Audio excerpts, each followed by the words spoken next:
Welcome back, everyone.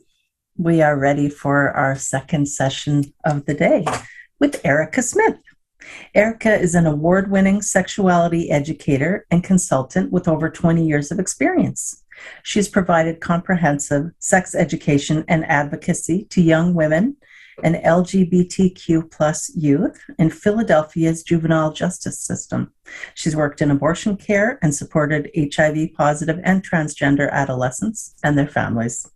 In 2019, Erica developed the Purity Culture Dropout program to help people learn all of the sex education that they missed growing up in purity culture, sex ed that is accurate, queer inclusive, trauma-informed, compassionate, and comprehensive. We are fortunate today to be learning from Erica about dating and sex after purity culture. Welcome, Erica. Thank you so much, Janice. Thank you for the introduction. So I'm very excited to talk about this. I have so much to share, so I'm going to get right to it. So if any of you here consider yourself a late bloomer, I really want to take a moment and honor that. It is not weird. You're not a freak. There's nothing wrong with you. It just means you are on a different timeline than other people. And there's not just one way to experience sex and dating. There are pretty traditional scripts in our society, but being outside of those scripts doesn't mean that you cannot have fulfilling dating, love, and sex lives later, even if you're making your debut after you would wish to. I have a lot to say about developing our own sexual ethic that feels good for us. And if we are going to be dating and seeking out sexual partners after purity culture, I think some of the first things to get in line are what we're looking for and what our values are.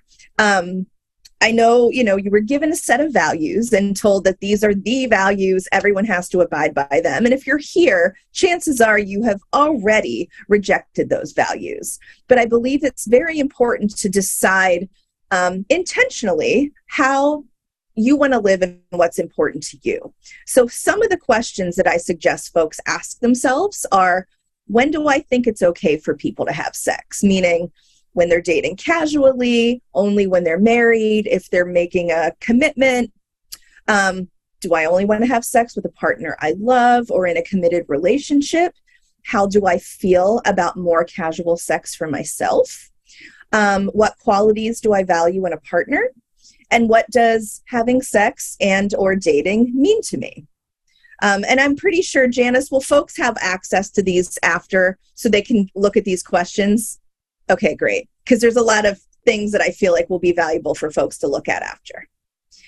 Some other things when we're thinking about our intentions behind sex and dating.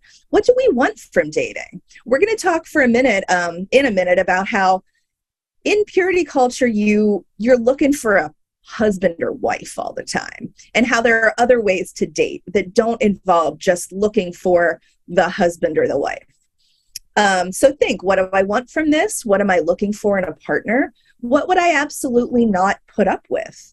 And if you're thinking about dating and having sex, do I know how to best care for my sexual health? Do I know where I could go to have an appointment, or what kind of precautions I might need to take when it comes to sexual health care? Am I preparing to have challenging conversations with the people I'm dating? And do I have folks to talk to about this experience? I think this is important because if you are the single friend and all your friends are married and they've been married and they've, married those people in their early 20s, there might not be the best friends to talk to about your dating experiences. So I think it's important to have some people in your life that you really can reflect that stuff with. And another question that's important to ask is, like, what boundaries do I have to work on? I know a lot of folks who are used to sort of a culture of Christian accountability where they're like, well, I have to tell everyone everything I'm doing. And when you are out of that, it can be hard to kind of turn off that thinking. So if you're dating, you do not have to tell everyone in your life, hey, I went on 2 dates last weekend and I kissed one guy and then I, kiss some girl, like, this is information that you can decide is private and that you can have boundaries around. And it's important to realize that you're allowed to keep that kind of information within a circle of people that you trust and that you don't have to tell everybody. So a question we hear all the time, and not just in purity culture, but in like society in general, is if you're not in this relationship to get married, what's the point of it? I think there are a lot of wonderful reasons to be in relationships with people and to see them and to date them, even if we don't intend to marry them. And just, there are a lot of other things that we can get out of our dating and our dating and romantic lives. And this is just a non-comprehensive list. You can date you can date for other things than looking for a husband or wife. You can date for fun, companionship, romance, love, friendship, adventure, getting to know cool people, trying new things, even just for sexual pleasure. There's so much value to be had in people outside of their marriageable potential. I think if we're only looking at someone for how good they could be as a wife or husband or spouse, that's kind of giving people the short end of the stick, because people have a lot more value than just to be a potential spouse, which I know is a hard thing to unlearn. I love to talk about the relationship escalator, which is a concept that I did not personally develop. There's a fantastic book called Getting Off the Relationship Escalator. But essentially what this term means is when people ask, is this relationship going anywhere? They mean, where is it progressing? Because in conventional thinking, all relationships must lead to monogamous marriage where we're together forever, literally until somebody dies. Like, I'm not joking. That's our idea of the relationship going somewhere. So relationship escalators are like a gauge that most people have, and they expect our relationships to follow a certain pattern where it's like, we meet, then we get serious, then we get married, then we have kids, and that's the only thing we're ever trying to achieve.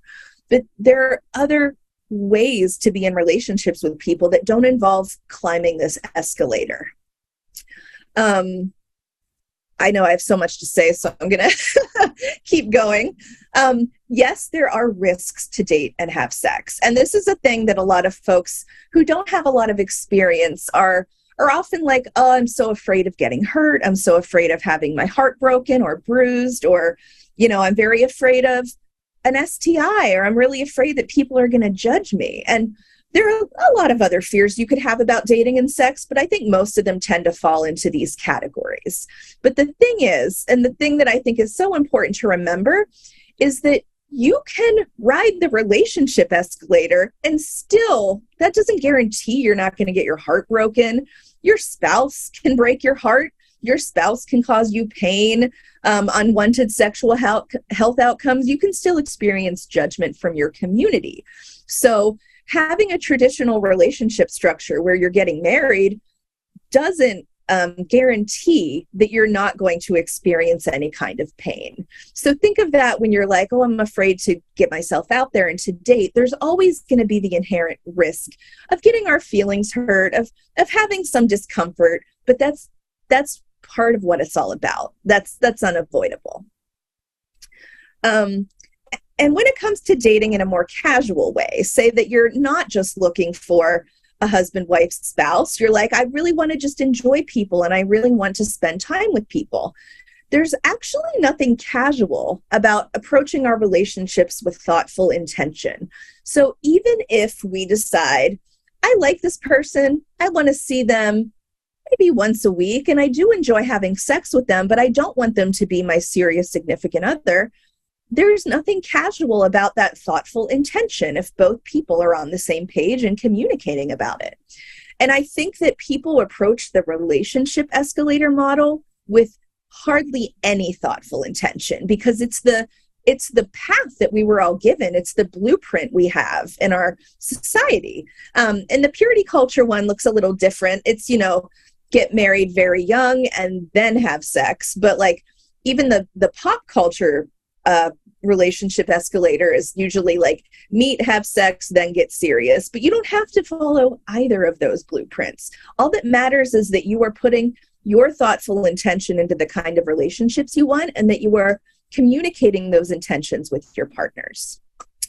I think it's important to note that casual sex and dating are often seen as the opposite of being serious and getting married and being like a real adult. And I think that that is crap. I think binary thinking doesn't serve us here, as it doesn't serve us in a lot of ways. Again, you can have thoughtful intention, whether you were dating casually or whether you are looking for a spouse, and both have the potential to provide pleasure and pain. It's truly just part of the risk of putting yourself out there. I think it's important to accept that dating and sex aren't actually easy for anyone. I know that being raised in purity culture makes us feel like we have very little information and that we're starting later, and that is true. But that doesn't mean that the people that came before you know what they're doing either. We all fumble through this, and we all figure it out on our own.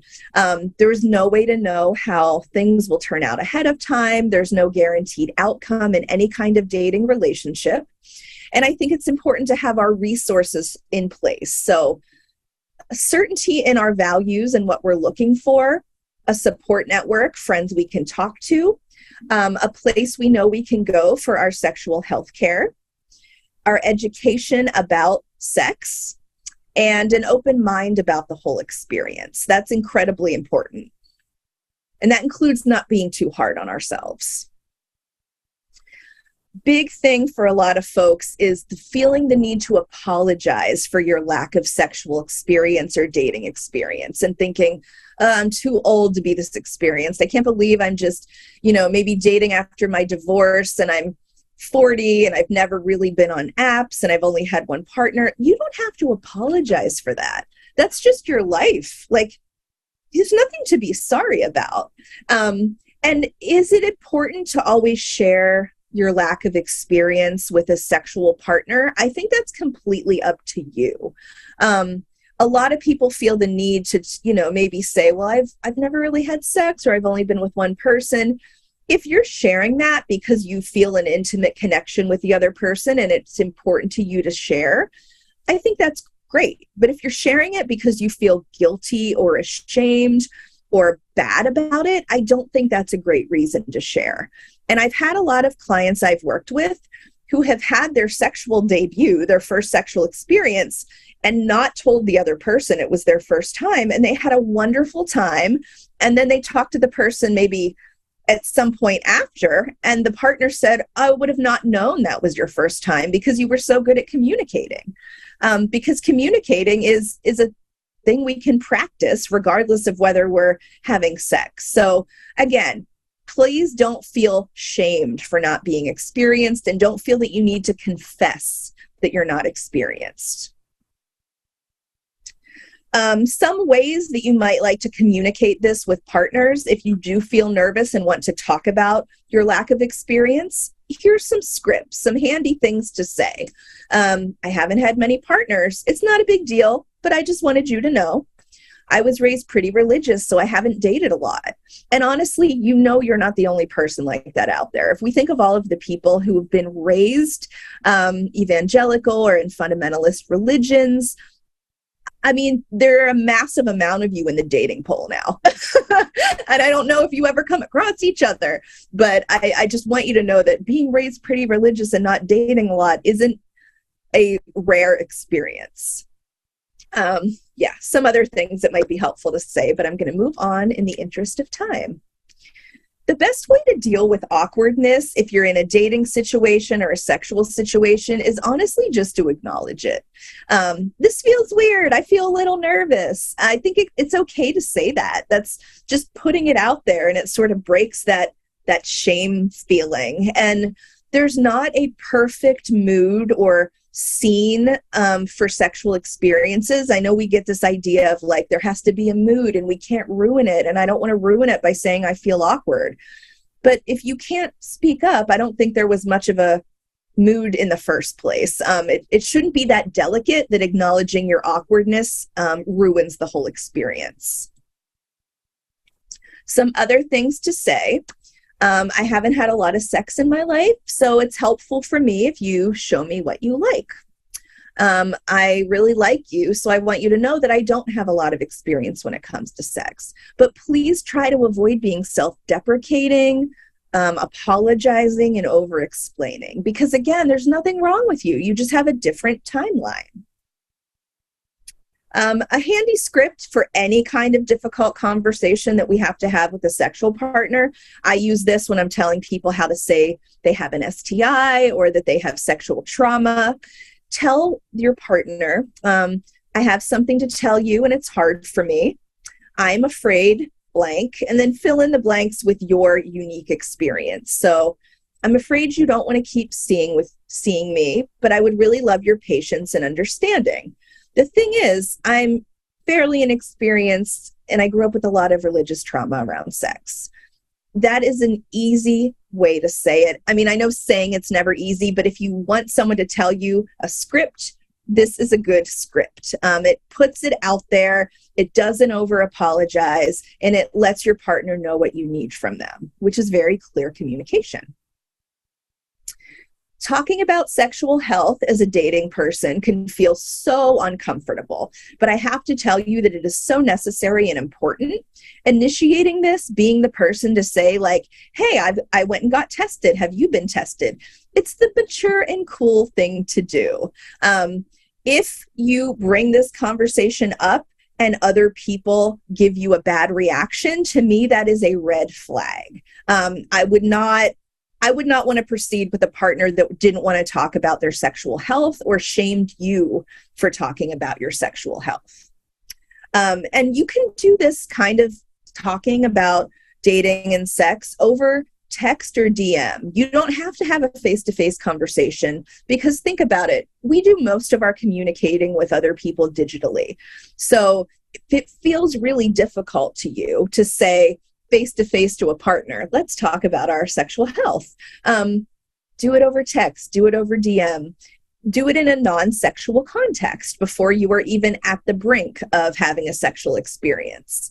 I promise you, I know that we can be uncomfortable talking about this because we've never been taught how to talk about sex without shame, but being super matter of fact about this because this is just part of life. I think that I appreciate that in a partner, and I think other people will appreciate that in you as well.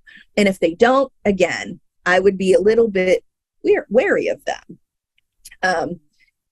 Kind of like what I just said, if someone treats you poorly over taking responsibility for your sexual health, they're likely not a great partner to have in the first place. A lot of folks are curious about what it actually means to care for your sexual health if you begin dating and having sex with partners.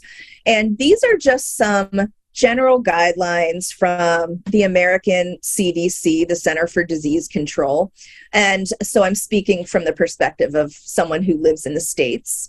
We have these general standards that if you are sexually active with new partners, go get an STI panel about every 3 months. But this will differ depending on, your risk factor. So I know I put on here, get tested less often if your risk is lower. So if you become monogamous and you have the same partner for quite a long time period, you do not need to get tested as regularly. And that's something that you and your doctor can decide on. It is important to get tested for HIV at least annually, but more if you are falling into a higher risk group. And higher risk groups tend to be men who have sex with men or anyone who is the receptive partner of the penetration. So if you are a woman, if you are someone who has receptive anal sex, regardless of your gender, it is important to get tested for HIV regularly because those are the populations that tend to be at highest risk. And the HPV vaccine, I could get on a soapbox about this, and I do often. I know when when people are raised by parents that don't want to talk about sex and sexuality, they're often not given the HPV vaccine when it's recommended, which tends to be in early adolescence. So maybe between the ages of 10 and 13, the idea is to get this vaccination in our system so that if we are ever exposed to HPV, we already have the vaccine. And HPV is a very, very common STI that pretty much every sexually active adult has come into contact with at one point. It used to be that the HPV vaccine was only for young people, but the age, at least in the States now, is that you can get it up to age 45. And I highly recommend, as somebody who has worked in the sexual health field for a long time, it is a vaccine that prevents the types of HPV that cause cervical cancer. And it's also a vaccine that people assigned male at birth can get as well. It's very important. Talk to your doctor about it if you were denied it at a young age. And look for free or low-cost sexual health centers or family planning centers for low-cost care. I know it can be difficult to find them depending on where you live, but there should be at least somewhere a public health center where you can get sexual health testing, condoms, birth control, and the HPV vaccine. Those are important baselines. I don't ever want anyone to let the fear of STIs stop us from having an enjoyable sex life. I think that pushing back against stigma around STIs is so important, and this is another thing I could go on about. STIs are bacteria and viruses that human bodies come into contact with. They are no different than other viruses and bacterias that we get from being sick, from a cold, a flu, but we are so much more stigmatizing about them because of the association with sex, because they are sexually transmitted. So we take our morality around sex and make what is a pretty common bacteria and virus seem so shameful. But I don't think it has to be that way. I think that it's important to challenge our own feelings around STI stigma. And if we are sexually active, remember that we can control a lot of we can lessen our risks by doing things like talking to partners about sex, getting tested, having good communication, and using whatever form of protection is appropriate for us. And please try not to be afraid about initiating this kind of discussion with your partners. Shame is a long game. It is not something that you can just magically decide you're not going to feel. I always wish I could just make it go away for people, but I know that it is a process and it's important to continue battling it as it comes up. But if you are dating, you don't have anything to be ashamed about as long as you are doing these things. If you are treating people well, if you are approaching your dating and sex life with thoughtful intention, and showing concern and care for yourself and your partners, there's no shame in that. I don't care if you're going on a different date every night of the week with a different person. There's no shame in that if you are treating people well. I think it's important to try to think about what would it even mean to have a bad reputation? We get worried about this. I know especially women, because women bear the brunt of shame around sexuality. Think about, okay, what does it mean to have a bad reputation? Deconstruct your fear of what people will say about you. What could they actually say? Like, oh, Erica, she's dating a bunch of people. What does that mean? Having a lot of partners means you're blank. Dating a lot means you're blank.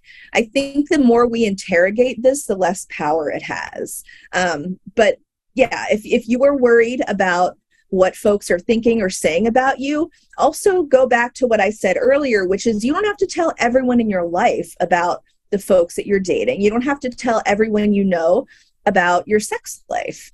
That is something that people should, it's like an honor if people get to be in your inner circle. So maybe save that for you, your best friends, your therapist, and you don't have to tell the people that you know are going to be judgy. Again, battling shame is a journey. It is not something you can just magically decide you don't want to feel. Tamp it down when it comes up. Remember affirmations like, I'm treating people well. I'm approaching my dating life with thoughtful intention. There is nothing wrong with wanting to seek companionship. There's nothing wrong with wanting to seek sex. Brene Brown is the queen of talking about shame and how to bring secrets into the light to get rid of their power. So listen to her TED Talk on shame if you have not already, if it's something that comes up for you a lot. Also remember that your amount of dating and sexual behavior does not affect your value as a person at all. And having a bad date or having sex that is not great, or even sex that you kind of regret, still says nothing about your value as a person. You can have sex and be like, I kind of wish I hadn't done that. But still, it doesn't mean you are bad. It doesn't mean you are a bad person. Sex can be bad, but you are not bad. Tricky topics include how to end a relationship, or maybe we've gone on a few dates and it's not really going in the way that feels good to us. Think about how you would like to receive the info if someone was ending a relationship with you. Probably kindly and directly. Be clear and direct. You don't need to over-explain, and you don't need to feel guilty. So easy things to say. I've enjoyed our time together, but I just don't see this going any further. Some scripts for you. Other scripts, I just don't think there's a romantic vibe. I had fun. I think you're cool, but I don't feel like this is a good match. Just don't ghost people. That's a very, very common thing that's happening nowadays, and it makes me sad that people don't feel confident enough in their communication that they have to just fade out. So try your hardest to at least say something and not ghost or fade out on people. Things to add to your toolkit. Check in with yourself periodically. Does being on apps and dating feel good? Does it feel bad? Do I need to take a break? Again, talk to friends who you trust, especially other friends who are having these or have had these experiences. Remember the things that you can control versus the things you can't. You can control, the protection you use, and you can control the partners you choose. But if somebody decides that they don't want to date you anymore, that is not something in your control. I think it can be really helpful to parse out what we can control and what we can't. Again, stop if you need to. It's okay to take a break. It's okay to delete the apps. Most people I know go through phases where they're on the apps dating, and then they're like, this is too much right now, and then they delete them. Remember, being vulnerable and getting hurt is part of this whole being human process and finding companionship process. Address larger issues in therapy. For example, if the shame is really, really hard to combat, and remain true to yourself. What do you want? What feels good to you? Doesn't matter what you were told you should want by other people. Remember that everything is a learning experience, even the bad dates, even the bad sex. Again, maybe you will need to take breaks. Maybe you will have setbacks. Maybe you're like, I don't like dating at all, actually. That's all okay. Any kind of setbacks or negative experiences you have no bearing on your worth or value as a person, and none of it signals what the rest of your dating and sex life is going to be like going forward. But my hope for you, if you are dating and having sex after being raised in purity culture, is the following. I hope you have a good time. I hope you make decisions that feel right to you. I hope that you get to define sex and relationships in ways that are meaningful to you. I hope that your partners are caring and kind. I hope that this feels pleasurable and fun. I hope it is a learning experience and whatever else you need it to be. Here are 2 books that I could not recommend more. They are both wonderful, so wonderful that I'm like a bit jealous I didn't write them myself. They're so good. But if you are needing like a guidebook to dating and those scripts I showed you, some of those were inspired by scripts that these books give. So please check out Hot and Unbothered, How to Think About, Talk About, and Have the Sex You Really Want by Yana Talon Hicks, and Getting It, A Guide to Hot, Healthy Hookups and Shame-Free Sex by Allison Moon. Highly, highly recommend both books. Thank you so much. And Janice, your questions.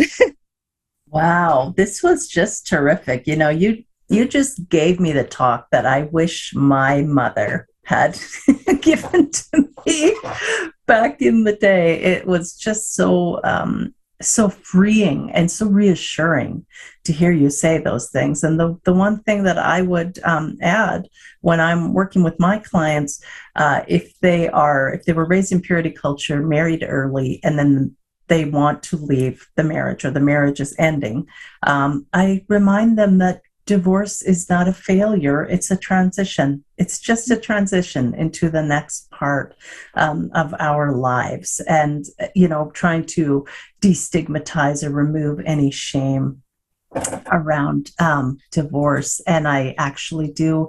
We got some questions here.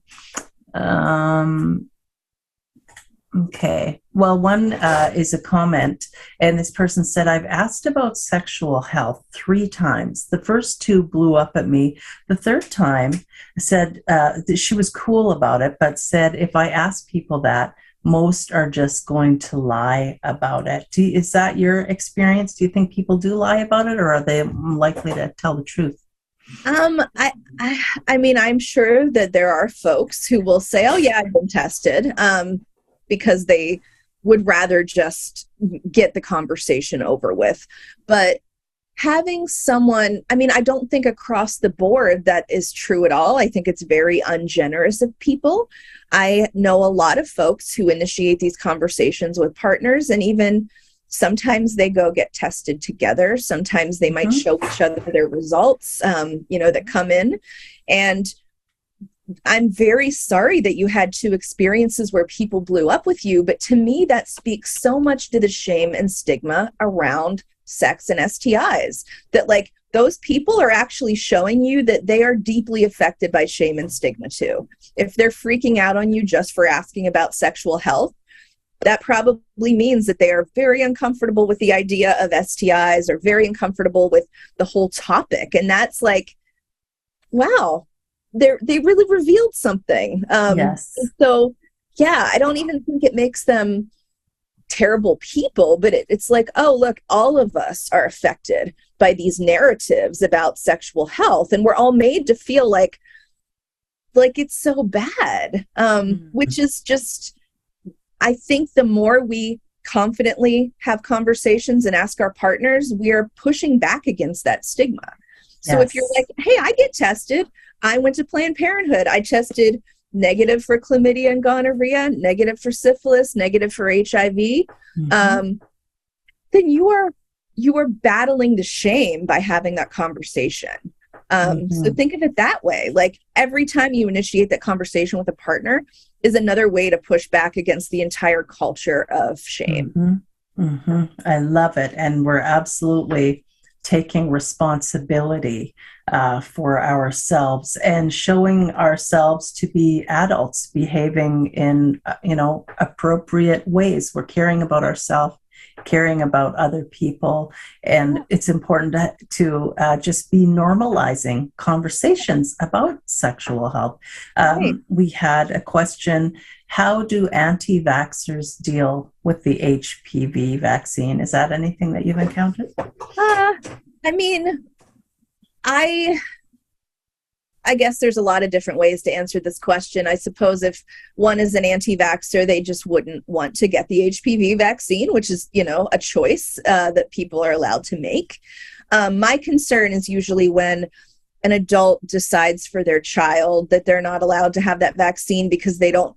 I've been told so many times, people will say, I wasn't allowed to have that vaccine because my mom said, well, you're just going to only ever be with your husband. Or I wasn't allowed to get that vaccine because they didn't even want to think about me as a sexual being.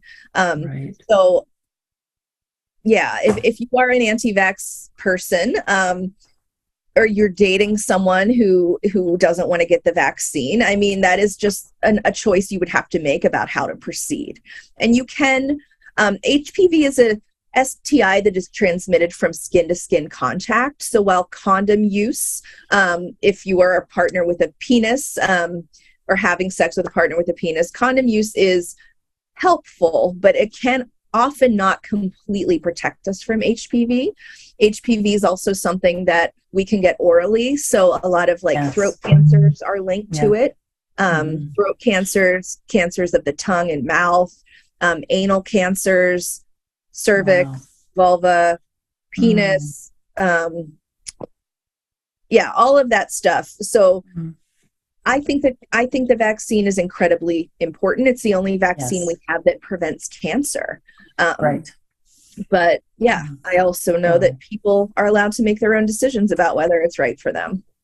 Right. That's the one vaccine, the only vaccine that I withheld from my daughters. And it was just developed at the time that they were in junior high.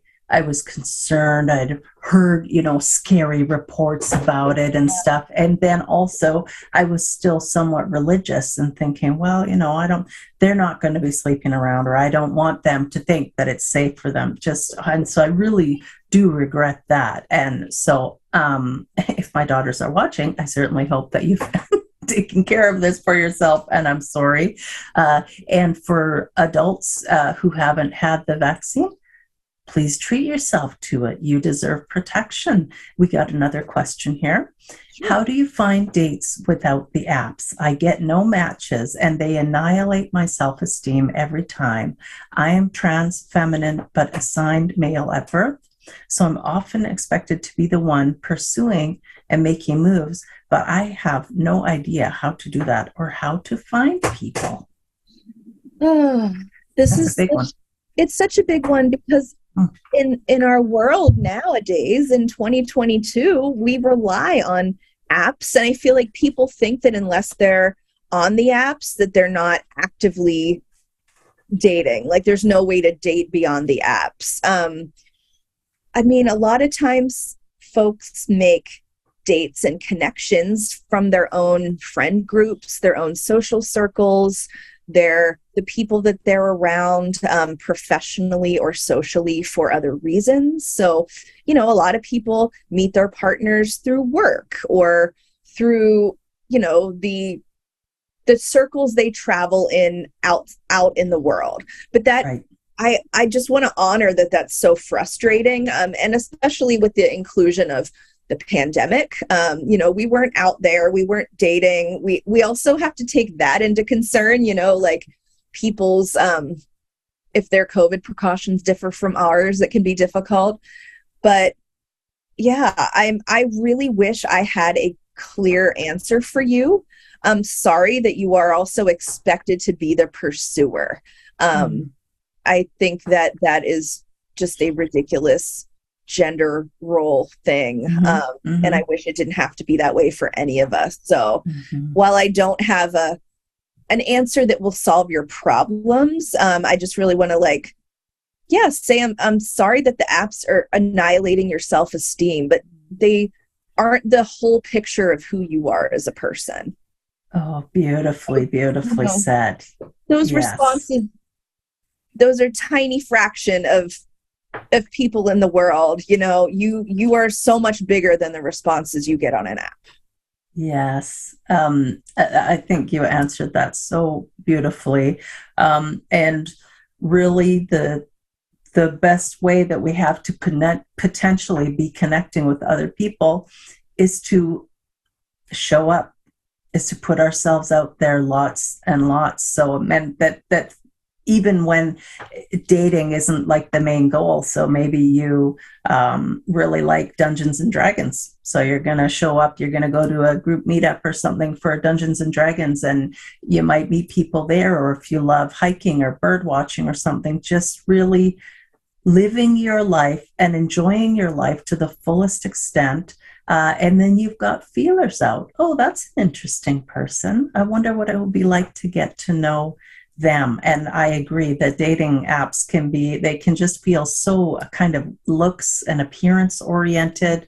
They can be hard on our self-esteem. So sometimes we need to take a break from that as well. I think we have one more message. Is it safe to have sexual experiences with sex workers? What a great question. I love this question so much. I think that having sexual experiences with sex workers is an incredible, very overlooked way to get the experiences that we crave. Yes. And we are getting them from professionals. It is safe. It might even be safer than having sex. Honestly, having sex with a sex worker I would say I'm comfortable saying it's safer than just finding someone and going home with them. Sex workers are professionals. They're going to be using protection. They are, people that have very solid boundaries in place. And there are sex workers that even specialize in like first timers. They will be, wonderful and gentle. And, I love to talk to people about sexuality in other societies and at other time periods. And it used to be a very kind of common and normal thing for like young men to go to sex workers for their first time. Like it wasn't a shame thing. It wasn't like, ooh, you're desperate, or ooh, this is bad, or ooh, sex workers are gross. It's like, hey, you're a man now. It's about time you learn how to, pleasure a woman if you're straight. So I think that pursuing a sex worker for a first experience or a new experience is a wonderful option. Oh, wow. I'm so glad that that's your answer, because that would have exactly been my answer as Good. well. I would love to see the sex work industry regulated, unionized, just to be protecting the workers who are providing an important and significant service to people.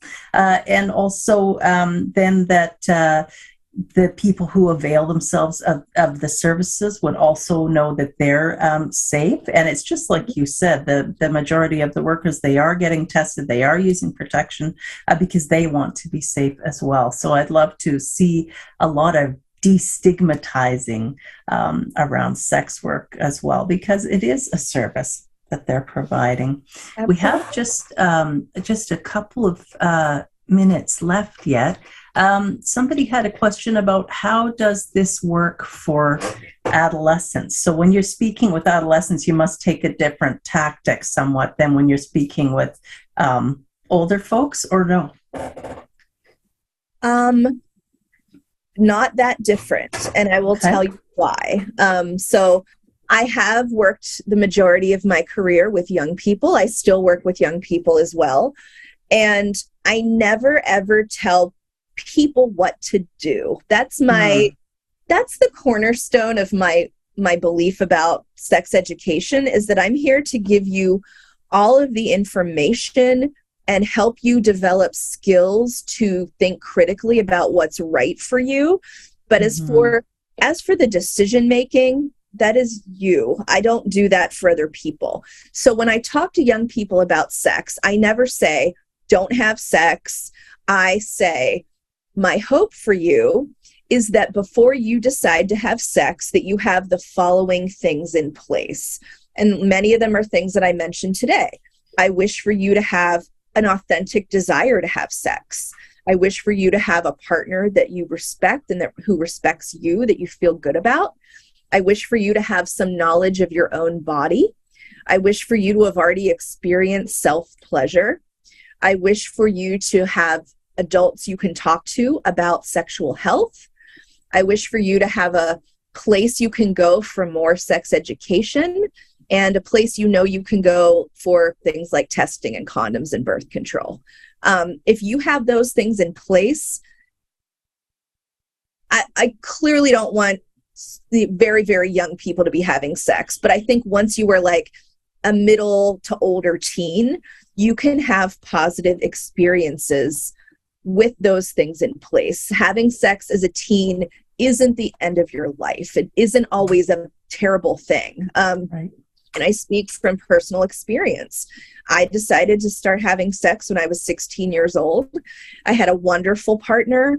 I went and got on the pill before I even had sex for the first time. Mm-hmm. And I had a great experience. And then I continued to have a great experience through the rest of my teen years by kind of using those tactics. So yeah, the way I talk to teens isn't very different than what I shared today. Oh, this has just been such a joy. I'm really grateful that you joined us at the Shameless Sexuality Conference. I encourage everyone to check out your website and the Purity Culture Dropout program. And this ends this session, so thanks, Erica. And everyone, make sure you're checking out the exhibit hall to see what our speakers have to offer. And we'll be taking a 15-minute break, and then Dr. Lauren Walker will be joining us. So we'll see you in 15 minutes.